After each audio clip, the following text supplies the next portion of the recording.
Abi. Hi Danielle.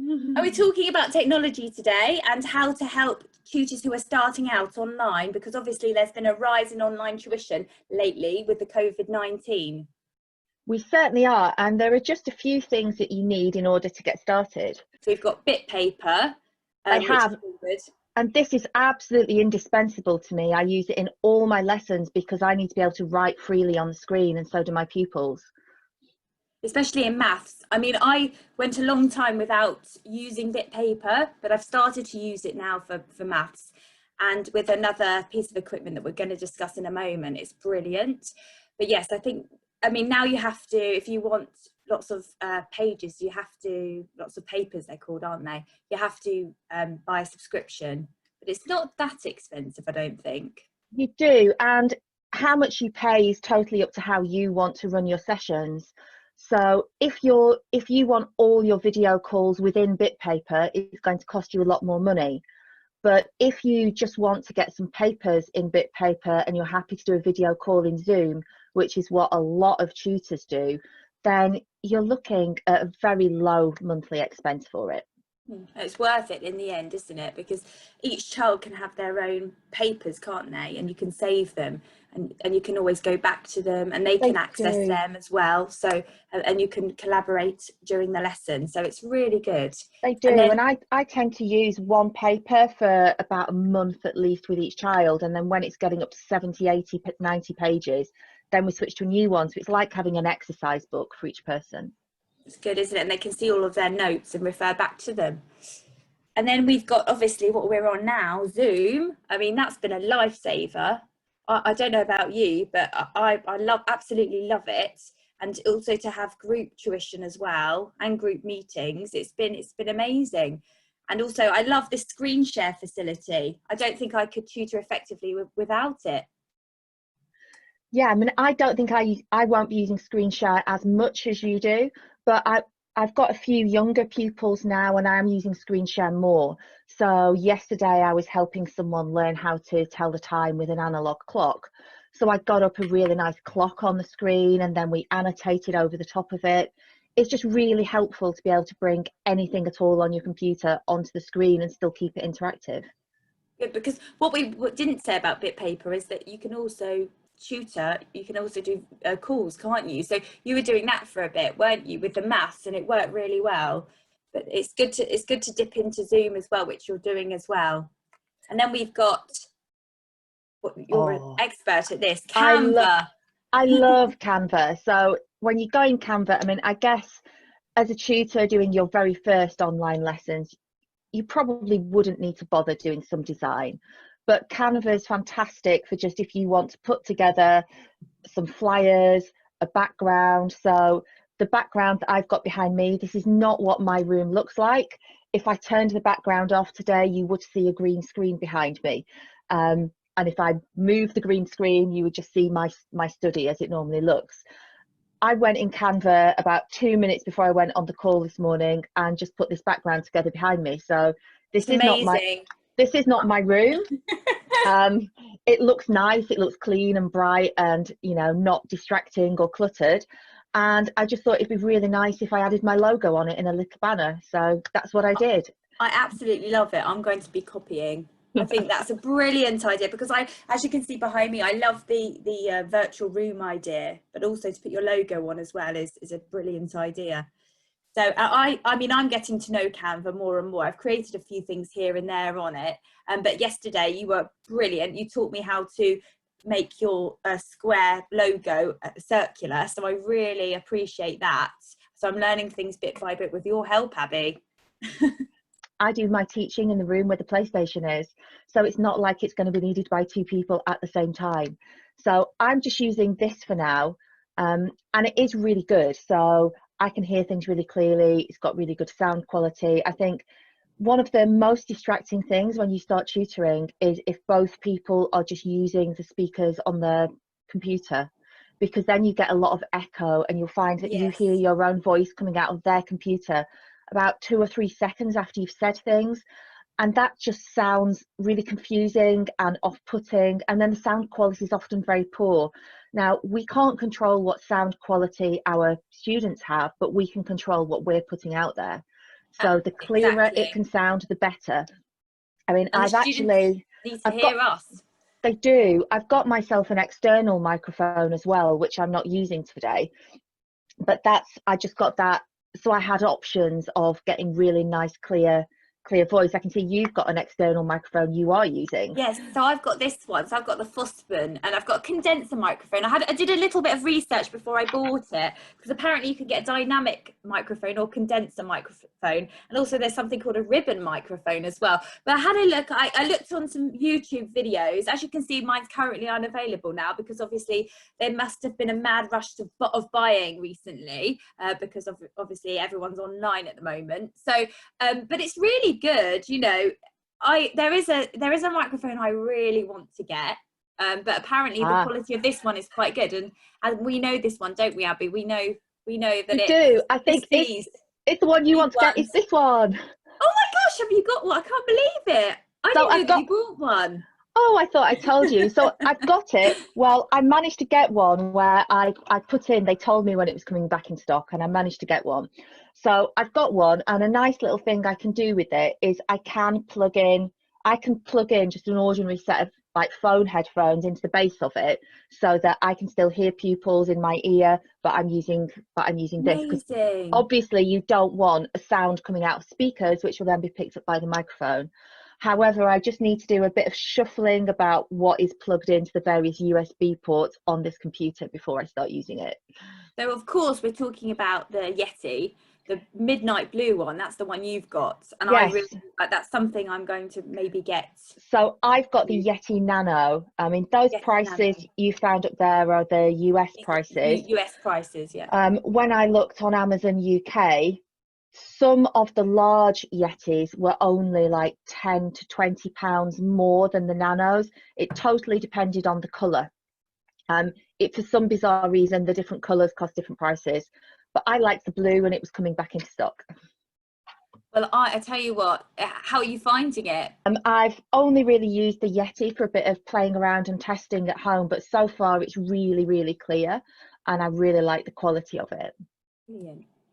And then so I've got this as well. So it's the swivel pop filter. So the reason why you get these is because it reduces or eliminates even popping sounds caused by fast talking. You know, I suppose rappers, they do the popping, don't they? That's where that word comes from. So it's to, you know, when you're all the flow of air when you're talking, so it reduces that. So I just thought, what do I need? I did a bit of research. I kind of looked at what other people had. I thought, oh, let's get that. I didn't fully understand why I needed it, but I thought, well, let's just, you know, everyone seems to have it, so it must be doing something. And pop filters aren't that expensive to get either, are they? No, not at all. But it's, as you can see again, it's currently unavailable because everyone's probably buying them at the moment. The thing at the moment with looking for these electronic things is often you're either having to compromise. You look for one thing and then you find something that's similar that is in stock, or you're looking for dates when things will be back and holding out. One thing, I guess one tip I have at the moment is I was looking for a new webcam, and there's a webcam that everybody's recommending. It's out of stock. So then in your head you start to go, oh, well, if I look for things in a similar price bracket, they may be a similar quality. And then, but when I started looking at the reviews on them for Amazon, I found one that was, I don't know, it might have been £90 to £100, and it had loads of 4 or 5 star reviews. But when I read the reviews, people had gone back in to edit them and said, I gave this 5 stars based on it being a budget webcam, and for £25 to £30, I think it's absolutely amazing. However, I've now seen its price has gone up to £90. If I'd spent £90, I'd be disappointed with the build quality or with the picture. Because they've put the prices up. So if you are going to go and look for alternatives, just make sure you're really thorough on reviews. Absolutely. And either, you know, check out videos on YouTube of YouTubers are fantastic at reviewing products. They are. That's how they will take something and they'll show you everything. Yeah. And then we've got, okay, so I got this initially because a tutor had one, and I thought, oh, well, that's a good idea, a ring light. So I didn't actually use it for quite a while, and then this is what I do. So I buy some equipment, and then I start to kind of find the use for it. Obviously I see what other people have as well, so it's kind of gradually come into my tuition, especially doing videos like this. The light, you need a bit of lighting for that. So this is really good. So only £21.99, as you can see, and it's the LED desk lamp, and it's quite small, probably about that size, and it's just next to me here. And you can also get, there's another big ring light that I have purchased, and again, I'm not using it much, but I see myself using it more soon as I do more videos. So lighting, this is a good one. Lighting is something that I desperately need to buy some of. The desk that I teach at, over the years, it's been really nice because we're facing out of the window over my back garden, and it's really nice view out of the window. But as soon as you turn on a webcam, I'm sitting next to a window. It's a massive light source. So exactly. Today it's a lovely sunny day, and I've got my blind all the way down and my light on in my room, because otherwise I'm just like a ghost. And even also, then, you can see my tone does not look anywhere near as good as yours, because you've got that ring light. But also, I mean, with some children I tutor as well, I say, have you got a light or a lamp? Because if they are in front of a window, if the window is directly behind them, all you see is a silhouette of them. So it's really important to get the lighting right, especially as a tutor as well. You want to give a good impression, and you want the children to be able to see you, to see your expressions, because we don't have the non-verbal cues that we have when we're tutoring face to face. So we've got to make sure that we're very visible for them. Now this is something I bought, a mobile whiteboard. I bought this initially before I really understood bit paper. But I had the idea of obviously taking my virtual screen off so we could see it properly, and doing it, having it in the background, for the maths. But it's good for a backup now, and it's also still good for when I tutor face to face. I use it more, so it's like being a teacher again. I was using it for converting decimals to fractions the other day, so it's still handy, but bit paper would be the priority. Yeah, I think if you're going to be teaching online, it's great if all your tools can be online. Yes, definitely. I think if I was having lots of people face to face again, I kept wondering about getting another whiteboard in my room, because I've got lots of mini whiteboards that pupils can use. That would be a really nice addition to my room. Yes. But I think when I'm online, I'd love to just write on something that they can write on too.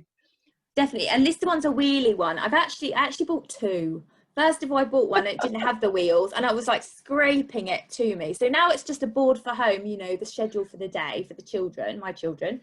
But this one, you can just pull it to you easy. So I have two in my house, trial and error.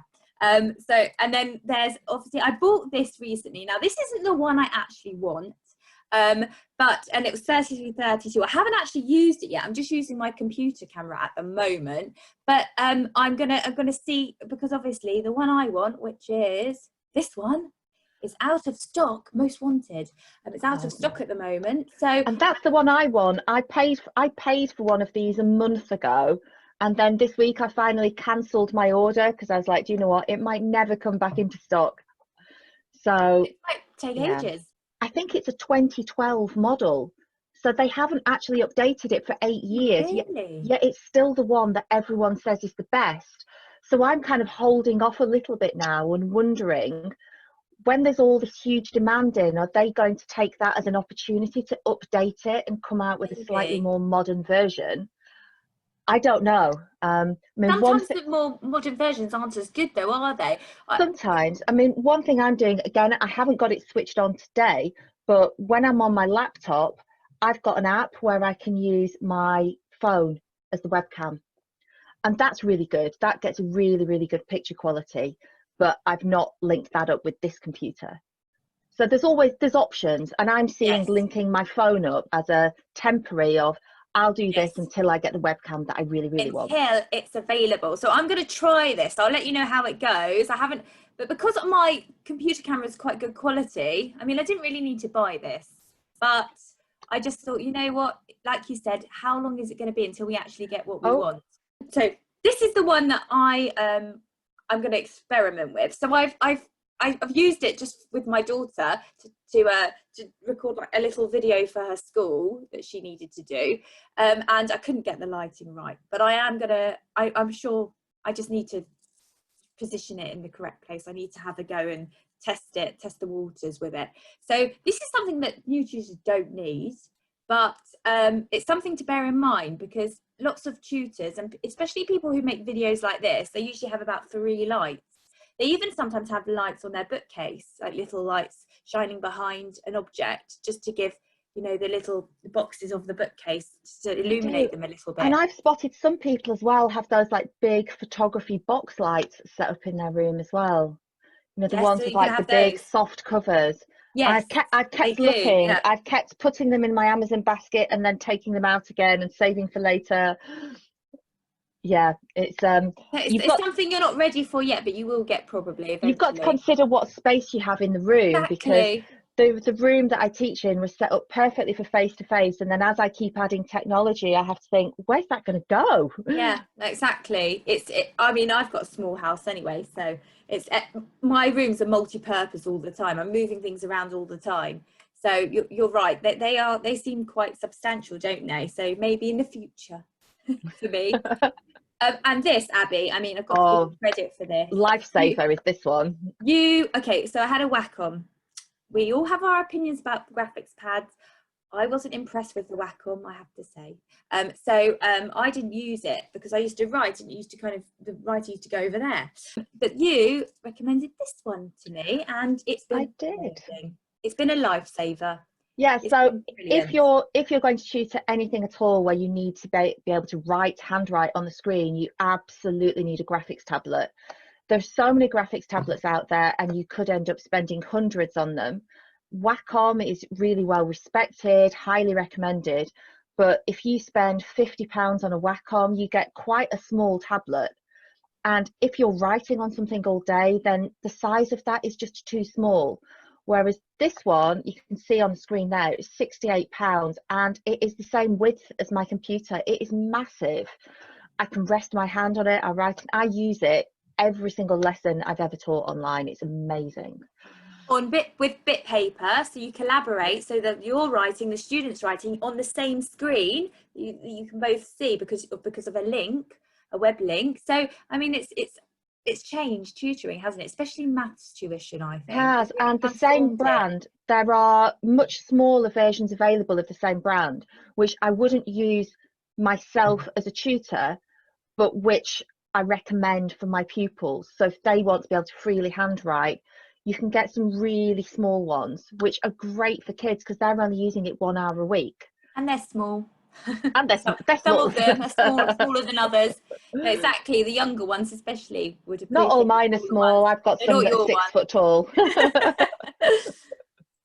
And then this, now I bought this. Now you've just said earlier that you've got it behind you. I haven't got it behind me at the moment, but so this green screen. Now obviously we know someone else, and they recommended a pop-up green screen. So that's something that I wish I had bought, and not this one. This is harder to kind of move around, and you have to make sure that it's all smooth and it's not. I'd love a pop-up one, because then you'd put it up for your lesson and then it would be down and it would be away. Mine is really big, so mine is like a tripod stand with one pole going up the middle, and when I'm not using it I just put it to the side of the room. But it is large. But what that means is, one difference between us right now is I've got my green screen up, so if I move my arms you can see them. You're using the option on Zoom where you can get a background without actually having a green screen. So if you move, you're a little bit glitchy. Yes. Which is fine, because we can still see your face and you're still clear. So it works perfectly well, but it's just a case of what bits do you want to level up. Exactly. And on my laptop wasn't willing to put up a virtual background without a green screen. It said it didn't have enough processing power. And I went, I'd really like the ability to have a virtual background on both the computers. I really like it, Abby. I like the room that you've chosen there. Might be magpieing that. Okay, now I've got this as well. So this is the microphone suspension stand. So I bought this just because I thought, how am I going to hold, obviously, my microphone up? But I know that the Yeti stands up on its own, doesn't it? The Yeti is on its Yeah. own little stand. So there you go. It has a little stand, and you don't have to be really super close to it. So you do have, if they say you don't speak into the end bit, which is what everyone thinks you do with microphones, you're actually speaking into the front bit of it here. Oh, So I have it angled on the desk away from me so that my voice is pointing at that, and I don't need to get right up to it. It's fine just with me sitting at the desk. That's what I have a tendency to do, that, like stoop over it as if they won't be able to hear me if I'm over here. Although you never know, as time goes on and I change my IT setup, I might decide that I need an arm so that it's one less thing on the desk. Yes, I know, you can only have certain, limited things on the desk. I know, I was thinking about getting a second desk. And now this, I haven't actually used it much. From my teacher years, okay, I remember my class teacher years, I remember using this, a visualizer. I've used it sometimes, but it's been really hard to position it so that we can see the document. But I'm sure I will use it a bit more. And it's good for children if they have it at their house, because then they can show their work. They can also hold it up to the screen. They can also email it afterwards. There's lots of different ways, but I've used it a little bit. So I would say, I don't think a new tutor would actually necessarily need it. Do you have one of those? I actually have a visualizer on my shelves in the corner of the room. It's not one that I bought for online tutoring. I've had it for years.